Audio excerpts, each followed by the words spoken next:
the very heart of our democracy. Hold the Constitution and preserve the dignity of this sacred institution. Our debates must be conducted with honesty and highest decorum, reflecting our commitment to the duties and responsibilities entrusted to us by the people of India. Satyamev Jayate, truth alone triumphs. We now begin with the parliamentary session. मैं दरखास्त करती हूँ कि proposition के सदस्य माननीय वित्त मंत्री अपनी चर्चा शुरू करें।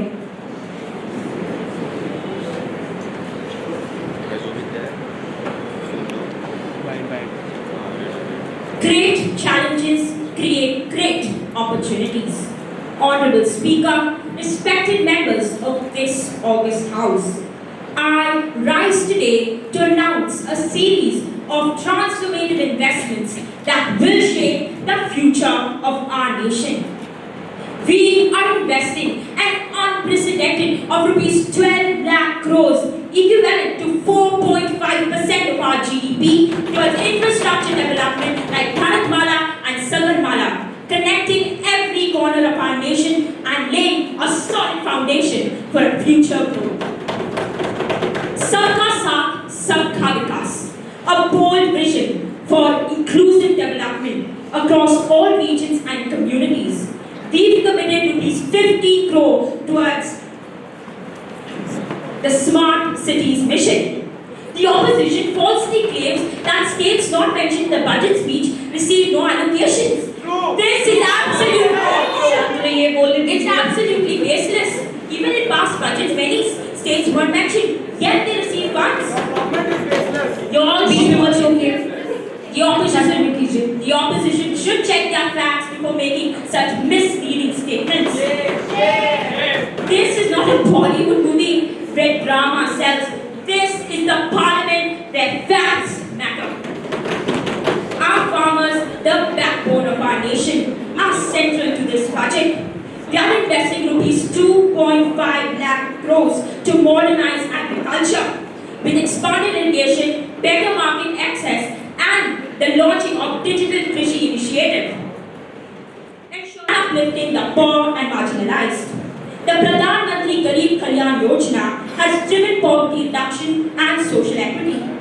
As for national security, it's absurd to question our commitment.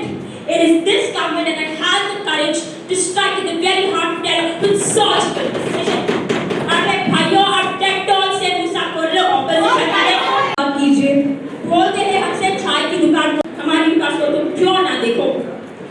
माननीय महोदय, आप सीधा मुद्दे पे आइए, आप शेरो शायरी मत करिए, maintain the decorum of the house. To further support the middle class, we raise the basic exemption limit to rupees 3 lakhs and increasing the standard deduction. This will put more money in the hands of taxpayers, drive economic growth. In conclusion, our plan balances fiscal responsibility with innovation and social progress. Lok Sabha. I stand here on behalf of the opposition. Madam, the last time I was here, I was not allowed to speak. But the ruling party has paid a very heavy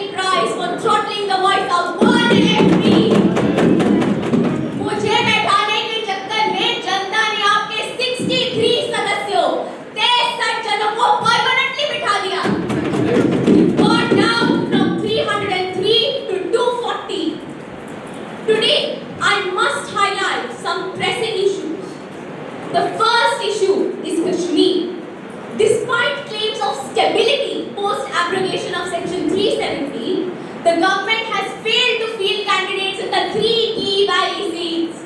If this move was so beneficial, then why the hesitation at all? In Ladakh, they promised statehood and representation and delivered nothing. शांत रहिए। A basic high-speed rail costs rupees 200 crores per kilometer. Covering all of India with Kavach, the anti-collision system, would cost rupees 63,000 crores. And yet one single Mumbai-Ahmedabad bullet train costs 1,08,000 crores. Is this a joke? अब बोलिए, अब continue कीजिए। Let's talk about infrastructure. Newly constructed airports have canopies falling down, killing people. The Atal Setu has developed cracks. The Pragati Maidan is flooded. The Ram Temple's roof is leaking. This is exactly what happens when आप बीच में मत बोलिए, मैं आपको on करती हूँ, आप बीच में मत बोलिए, आप बोलिए madam. newly developed projects are failing. What is the cause? Rushed processes of building infrastructure for photo opportunity. Madam आप मुद्दे पे आइए, आप एक Those who come from the voting machine and those who come from the washing machine.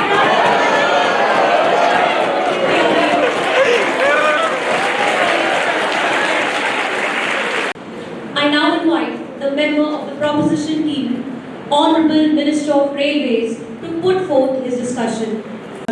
को धन्यवाद देना चाहूंगा कि उन्होंने भारतीय रेलवे की सबसे बड़ी चुनौती को दूर किया है और वो है इन्वेस्टमेंट्स।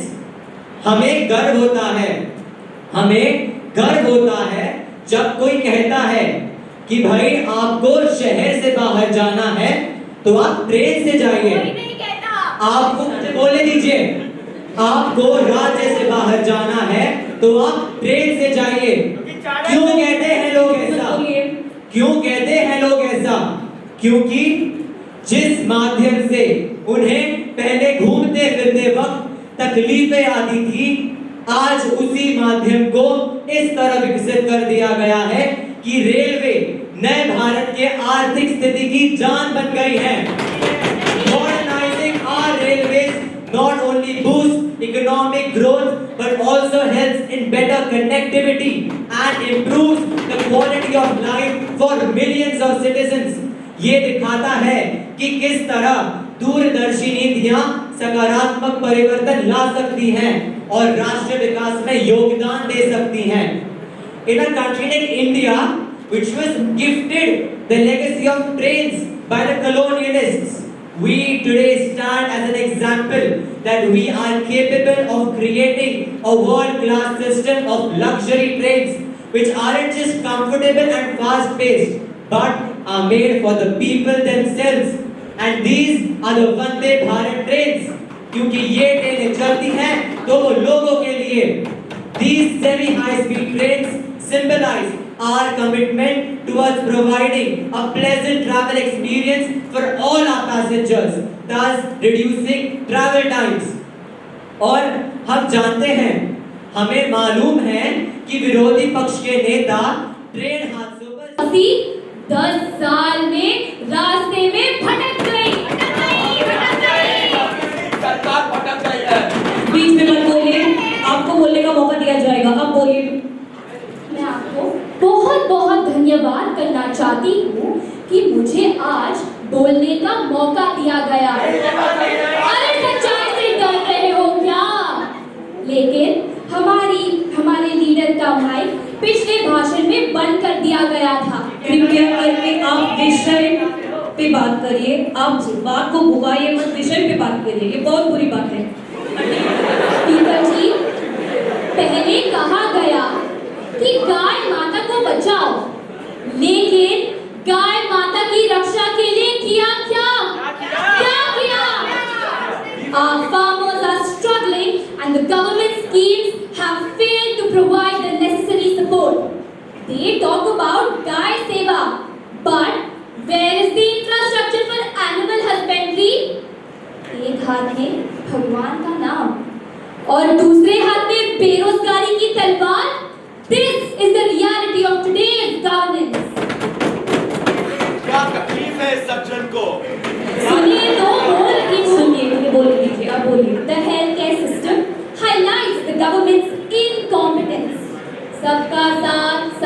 विकास सिर्फ झूठी उम्मीद है। वृक्ष कटते जा रहे हैं, नदियां गंदी हो रही है और हवा जहर बन रहा है। जैसे कि आपकी सरकार इस देश के लिए जहर है। आप बीच में मत बोलिए।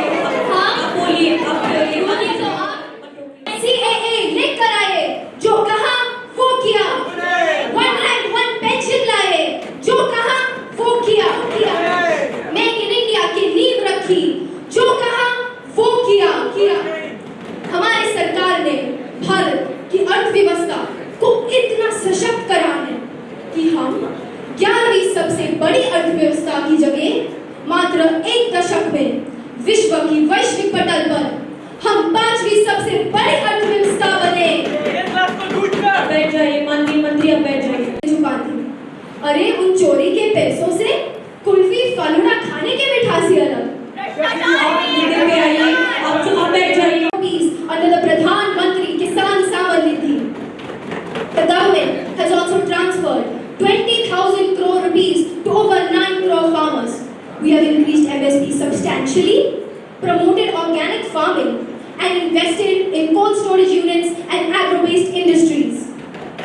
Hence, despite the opposition's attempts to portray themselves as saviors, it is clear that true governance, progress, and justice lie with our leader and his government. अध्यक्ष जी, धर्म हमारा काम है, जपते तो हम माँ भारती का नाम है, इसलिए प्रधानमंत्री के सामने फेर बाकी सारे तमाम है। To believe in अच्छे दिन, but what have we received? Which has failed to deliver on their commitments.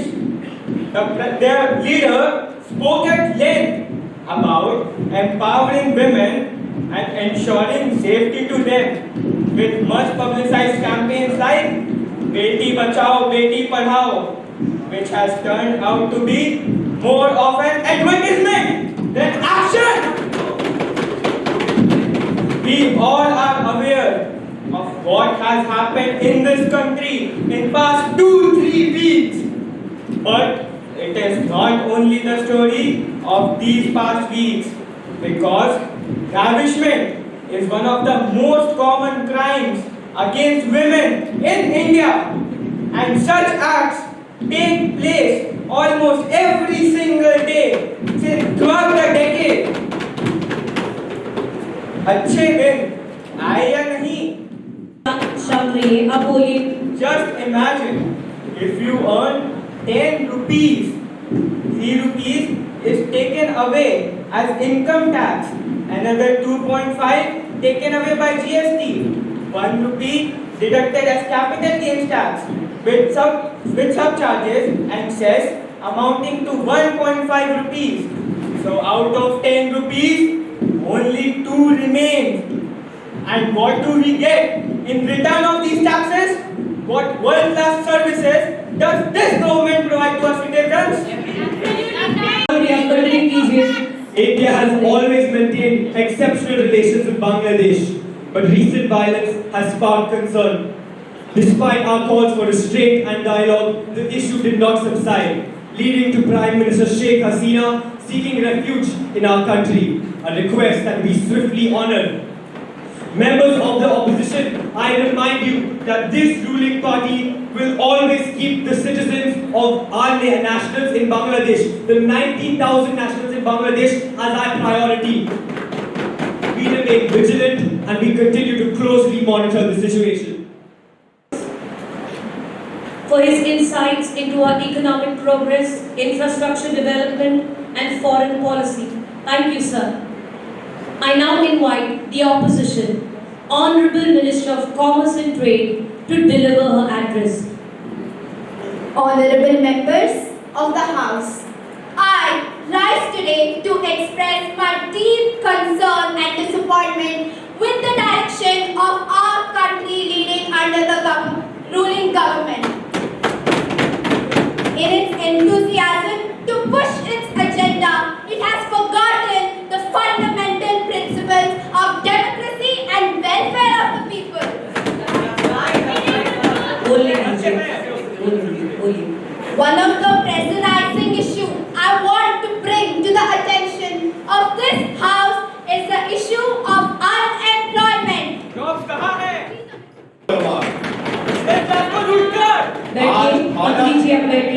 दुनिया की 5वीं सबसे बड़ी अर्थव्यवस्था है। पूरे विश्व में देश विदेश में जनता जनार्दन भारत को विश्व गुरु के नाम से जानती है। We have encouraged a striving startup culture in this country by bringing foreign direct investments. हमारे विरोधी दल के नेता का मानना है कि हमारी सरकार ने बेरोजगारी दूर नहीं की और मैं उनसे पूरी तरह सहमत हूं। हमारी सरकार ने ऑपोजिशन की बेरोजगारी दूर नहीं की। अब उचित भाषा का प्रयोग करिए। चुपचाप डर जाएगा, पर उन आतंकवादियों को क्या पता था कि ये 21वीं सदी का भारत है। अरे हमारा नया विकसित भारत है। तब हमने आतंकवादियों के घर में घुसकर उन्हें मारा था और पूरी दुनिया को बता दिया था कि भारत किस मिट्टी से बना है। The Make in India initiative is a significant campaign launched by our government to transform India into a global manufacturing hub. This ambitious campaign helps to attract both domestic and foreign investors, foster innovation, and create employment opportunities for the Indian population. Relic, something to be showcased when convenient, something to be showcased when convenient and ignored when not. हमारे पूर्वजों ने जो लड़ाई लड़ी थी वह इस वजह से नहीं लड़ी थी कि अमीर गरीबों को कुचलकर और अमीर होता जाए और गरीब नीचे दबते जाए। जैसे हमने आपकी पार्टी को दबा दिया। बीच में मत। अगर यह होता किसी दूसरे देश में अगर यह होता तो इसको क्रोनी कैपिटलिज्म कहा जाता। मैंने आपसे पहले भी ये बात छेड़ी थी कि आप फोटो या कोई प्ले कार्ड इस हाउस में नहीं दिखा सकते। बोलिए। किसी दूसरे देश में अगर यह होता तो इसको क्रोनी कैपिटलिज्म कहा जाता, लेकिन हमारे इधर इसको बस अच्छा बिजनेस बोलते हैं। सुनिए अब भाई, बिजनेस तो अच्छा होगा ही क्योंकि यह बिजनेस को जादू की छड़ी के साथ चलाया जा रहा है। मणिपुर को आपने, आपकी योजनाओं ने और आपके पेटी पॉलिटिक्स ने जला दिया है और आज तक हमारे माननीय प्रधानमंत्री मणिपुर नहीं गए हैं। अब कंक्लूड कीजिए। But why did the PM not go to Manipur? I guess even his GPS couldn't find a way to navigate such a political fallout. School से दरखास्त करती हूँ कि शांत रहिए, बोलने दीजिए। During the reign of the UPA government, heinous financial scams such as the 2G scam, the CWG scam took place. How do you justify corruption and malpractice that took place during your regime? Yes, there were scams during our tenure and we took action against them. We introduced the Right Information Act, which brought transparency and strengthened oversight. But the question is, when did you, this government states, ना खाऊंगा, ना खाने दूंगा, but we can see them tangled in controversies like PM cares. बोलने दीजिए, ये सरकार हलवा बना भी देती है और अपने लोगों को बांटती भी है। Today, corruption is the most hideous issue as it is overshadowed by issues like unemployment, inflation, and This government often touts infrastructure development as a huge success.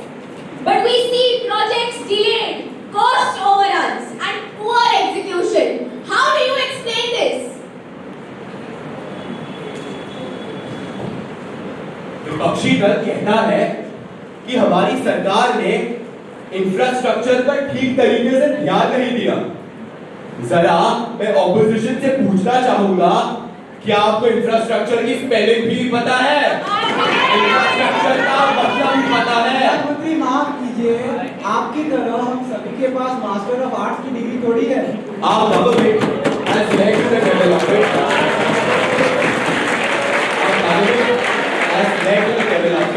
of more than 15 Vande Bharat trains, 5,308 smart cities project developments, and more than 1,800 railway stations built. We have done more for this country than you have done in 70 years of your governance. These accusations are absolutely baseless and highly fabricated. आपकी सरकार की तरह।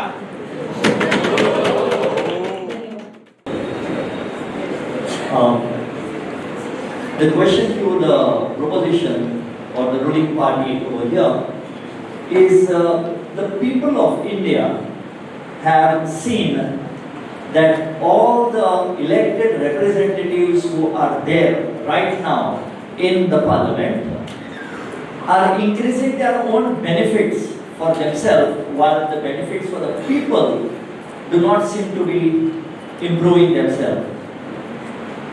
How do you plan to bring a legislation to control the misuse of these benefits by the elected representative, by the member of parliament or the MLAs? Please excuse me, sir. So how do you, I'm not saying everybody, but there has been a lot of misuse of benefits that have been given. So how do you plan to address that? Thank you for your question. So I'll begin by answering your question about how we, basically corruption, how we plan to counter that. So we know the Act, the Prevention of Corruption Act already exists. So it is in legislations like that where we criminalize undue benefit and influence of against that public servants take benefit from actions that they can do in the parliament and outside the parliament. And so legislations like that already do exist and just need to be enforced more in order for us to make sure that members of our parliament are not taking advantage of the situation. And my fellow leader of proposition would like to add. Honorable Judge, thank you so much for asking that question. I'd like to answer that question by first stating the policy of our government. During the Lok Sabha elections of 2014, the catalyst or one of the slogans of our government was "मैं ना खाऊंगा और ना मैं खाने दूंगा." That basically states that I will not take bribes and I will not let my party members take bribes. The opposition government who was in charge of this country before 2014 were criticized about a lot of financial scams that took place during their era. As we mentioned in our question as well about the 2G scam, the CWG scam and so on. But our party has not been accused of such hideous crimes. Of course, we have been accused, some party members, but we have made sure that they have gotten the required permission. Answering your question, sir, I personally believe that we need to eradicate corruption and the benefit of those who are in the government right from the ground level. People at the upstairs will obviously have the power and authority to do whatever they want to. We need to fabricate a system so that it prevents them to go ahead and benefit the system. Also, most of the schemes that we've cited throughout our speeches, they've always been schemes for the people and not for us. The schemes have been for the general public at large. So we are working for the Indian public at large. You know, just to come back to that point, I don't think what Sanjeev was asking has been addressed. He was raising the issue of legal raises in perks and benefits for the MPs, for the ministers, for the opposition. What are you going to do on that? Do you have any program? So to answer that question once more, I would also like to bring up the Prevention of Act that we just mentioned. Prevention of Corruption Act that my member of opposition just mentioned in his answer. But along with that, we are also going to make sure that our government forms a governing body which is neutral in its perspective of decisions. not influenced by the judiciary or any executive or any other system of that sort.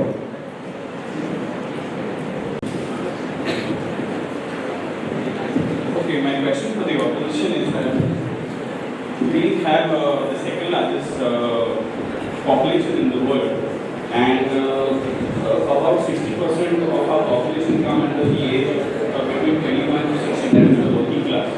Okay. Now, there are so many foreign countries coming to set up their companies in India. They are having their plants, their companies, all their they have put their company in India.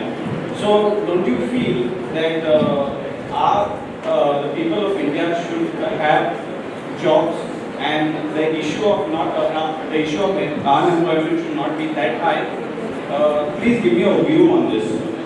If you all were in power, please give me a view on that. We agree that global trends tend to impact unemployment. And the major problem is this government's failure to adapt its policies to these new challenges. So what we would do if we were in power is that we would have implemented a National Employment Guarantee Act, even in urban areas similar to the Manrega Act in the rural areas, ensuring that nobody is left without work. Furthermore, we would support startups and innovation through dedicated funds and incubation centers, fostering entrepreneurship among the youth, which would in turn create more jobs. I would like to request our leader of opposition to add to this. Kindly sum up. Kindly sum up.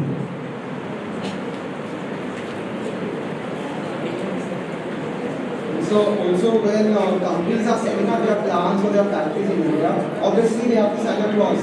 Maybe we could add something to that clause that guarantees a certain amount of employment to a certain area. Because as we know, the government gives grants to people that set up in rural areas. So we would obviously do that. But added to this, we would add a clause in the document. So when the companies are coming to set up, we would add a clause that this amount of guaranteed employment should be present from the point of view.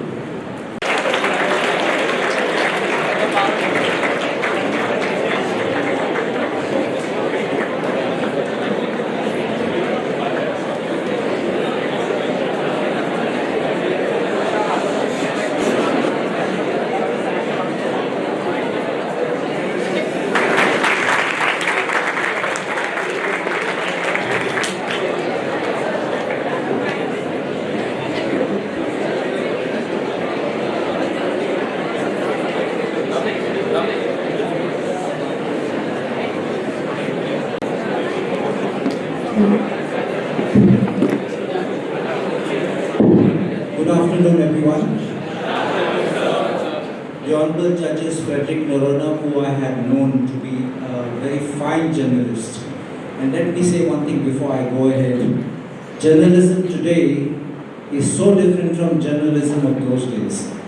Those days, we got printed newspapers and we actually read every sentence, sometimes twice over.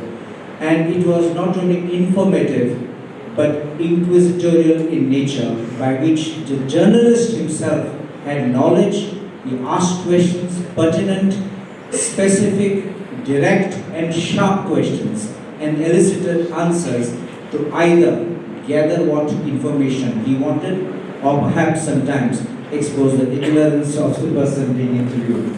And those were the journalists who raised the bar of journalism. Today, if you see, with great respect to many journalists, there are some still fine journalists still around, but what they do is they bring the camera and say, what you have to say, and nothing else. So whatever he wants to say, we have to keep listening. So there's no question answer, and nothing we learn sometimes, and sometimes they talk all crap, sorry for that. Professor Sanjeev Sardesai, I know him very well. He has been professor of my son Arman, a very great historian and a lover of lot of Goa, and he keeps writing articles. He follows up on many things which are good for Goa, and we speak of Asmitai. So I say, and his son also is a colleague of mine.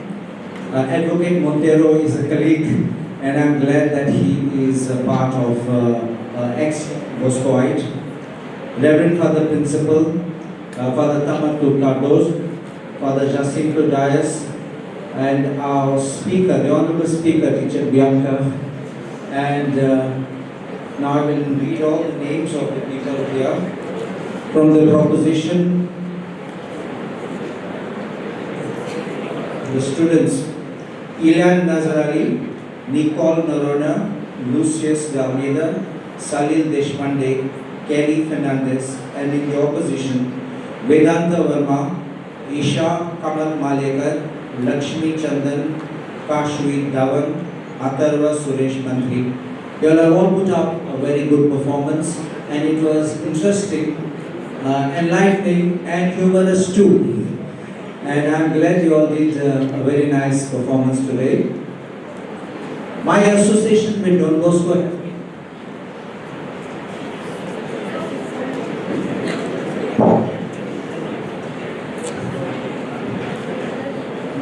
My association with Don Bosco has been since the 1970s. My grandmother's house is just here, and my great-grandmother's house is end of the road. So we were brought as children here for Mass, and I remember coming to Don Bosco on a 3 days to call it at that time. In 1976, I remember meeting Father Peter Gati, Father Enric Tora. There was one Father Enric Tora who came to Fatorka. Very nice man, he was a Spaniard, and very, going out with the youth, and very nice person who kept the youth enthused and keeping them in sports and lot of activity in Don Bosco Fatorka I'm talking. After him came Father Peter Gati. Father Peter Gati was here also, and then he came to Fatorka and came back here. But Don Bosco's Salesian this in Bombay, Matunga, I've also been there, and Father Aloysius was at that time over there, Masho, and I met all of them, and right now there is one priest.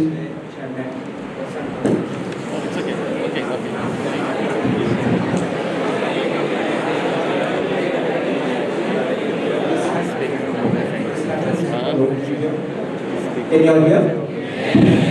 This happens in assembly when they put off your mic so you don't speak. So anyway, there is one priest from Karona who is also there, and I'm very happy. I was happy to meet him also. I didn't cover everything was speaking at that. So anyway, Don Bosco has been one of the great institutions which we have known in our country, in our state. Many people yearn to join this institution. But what I believe one thing is, it gives you a foundation to achieve your targets, to achieve your dreams, and to reach higher goals.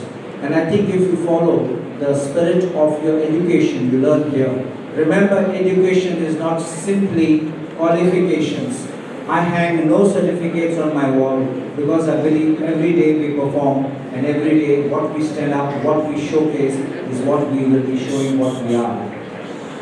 As far as Parliament and assemblies are concerned, I don't know how many of you know the Constitution, but as I walked up this, the alley over here on this, and walked up here, next to the principal's office, is there something there? Has anyone noticed anything? Can anyone tell me? The preamble of the Constitution is written there, I just watched it with one glance. And it is something which shows that what is your embodiment of your foundation, which is also being believed in the school, not necessarily being brought here and showcased during the parliamentary debate. Outside the principal's office means it is being followed in letter and spirit all through. And I'm very glad that you all have that as a preface to whatever you all will do. In our constitution, you have to know one thing, fundamentally. Sometimes we wonder why certain issues are not being raised in our assembly. Of course, this was a parliamentary debate, but you have to know that there is separation of subjects. The union government has a list 1, which is known as the union list, which deals with certain subjects which the union government can handle. List 2 deals with state list. These are all in the 7th schedule. And list 3 is the concurrent list which either can legislate. So these are fields of legislations given on which we can also talk. Now we cannot talk about Air Force, we cannot talk about defense, we cannot talk about Navy, because these are all subjects for Parliament. So if we try to speak about it in Assembly, then the Speaker will disallow it and we will not be allowed to proceed further on it. We cannot bring a resolution or a motion on these things.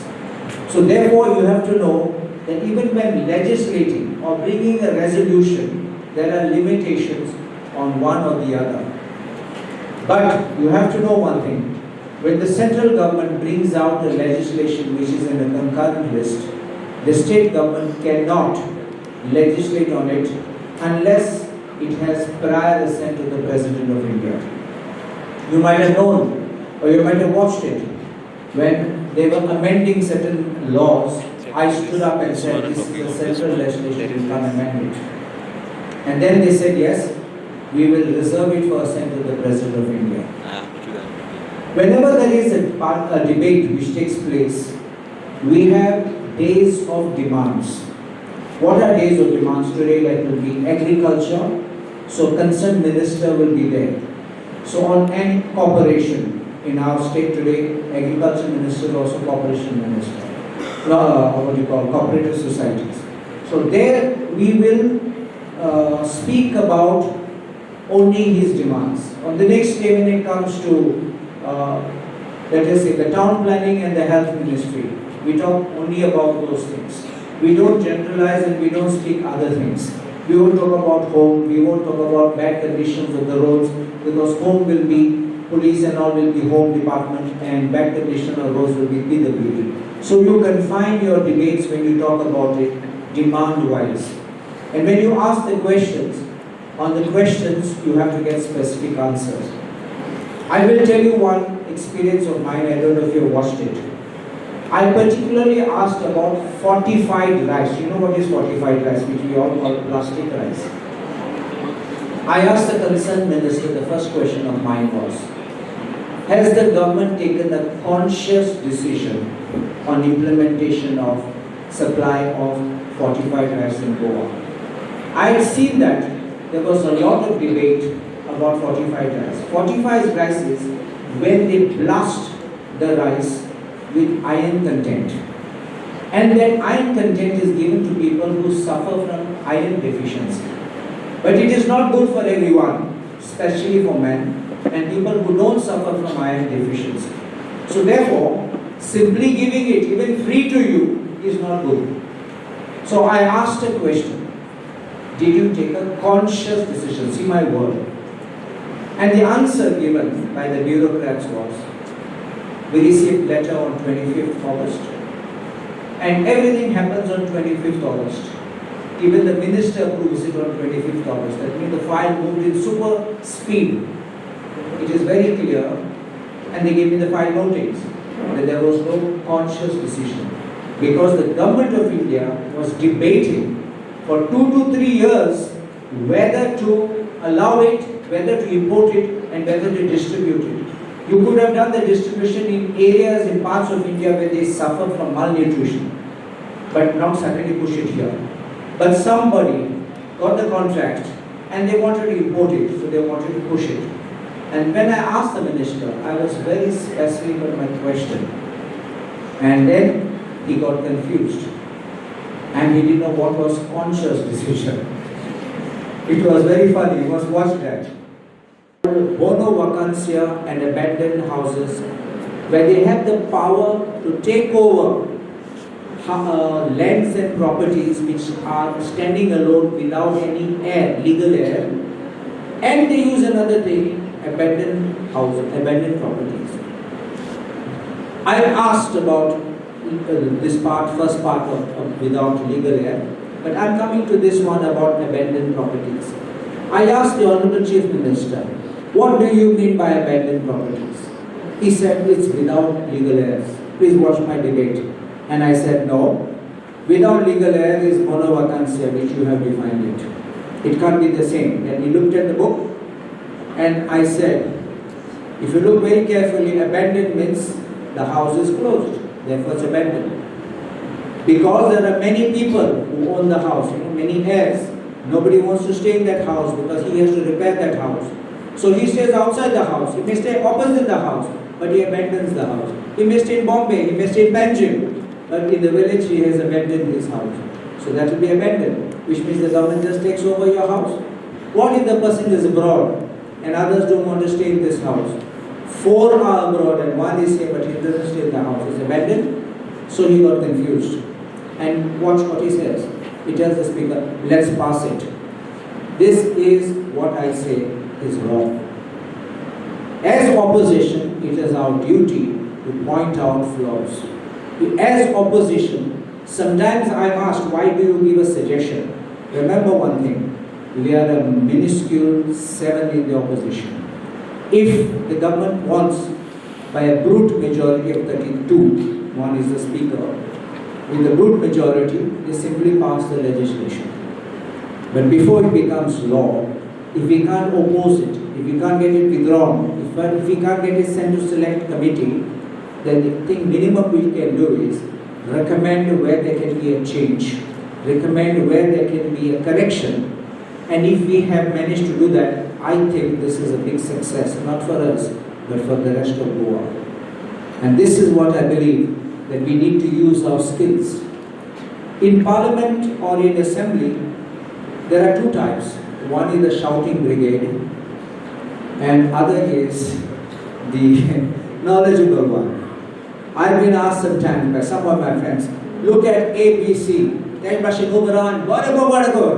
I say, because I know. It is better to be slow, it is better to be focused, and it is better to deliver, so I get my result.